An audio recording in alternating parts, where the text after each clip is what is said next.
Sir H1B visa కోసం చాలా రచ్చ జరుగుతోంది. ఒక వీసా కోసం $1,00,000 ఇస్తే మీకు ఎంట్రీ లేకపోతే నో ఎంట్రీ అని ప్రతి కంట్రీకి అమెరికా వార్నింగ్. దీన్ని ఎలా తీసుకోవాలి సార్? అంటే వన్ టైం ఫీజు మేము అడుగుతున్నాము అని కొత్త సవరణ వచ్చింది దానికి. హ్మ్. వన్ టైం తీసుకుంటున్నాం తప్ప ఇది వార్షిక ఫీజు కాదు. హ్మ్. అంటే ప్రతి సంవత్సరం కట్టాలి అని ప్రచారం జరిగింది. హ్మ్. కానీ ప్రతి సంవత్సరం కట్టక్కర్లేదు అన్నట్టుగా ఇంకొక ప్రకటన వచ్చింది. ఓకే. అంటే కొంత కరెక్షన్ మెకానిజం ఏదో జరుగుతోంది అక్కడ. హ్మ్. హ్మ్.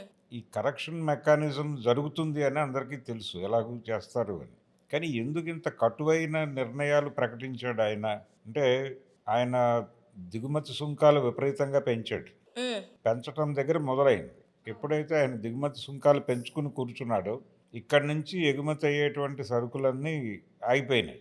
ఇదొక ఇబ్బంది. ఇక్కడ ఆ దేశంతో వ్యాపార సంబంధాలు నడుపుతున్నటువంటి ప్రతి ఒక్కరిని ఇబ్బంది పెట్టింది ఆ నిర్ణయం. హ్మ్. ఆ తర్వాత దేశీయంగా ఇప్పుడు అవుట్ సోర్సింగ్ చేస్తున్న కంపెనీల మీద పడ్డాడు ఆయన. ఓకే. రెండో దెబ్బ అక్కడ కొట్టాడు. మూడోది ఈ H1 వీసాల మీద పడ్డాడు. పడి ఇక్కడేమో ఈ ఫీజులు విపరీతంగా పెంచేసి, అంటే ఇవి యాక్చువల్గా వర్క్ పర్పస్ మీద ఇచ్చేటువంటి వీసాలు.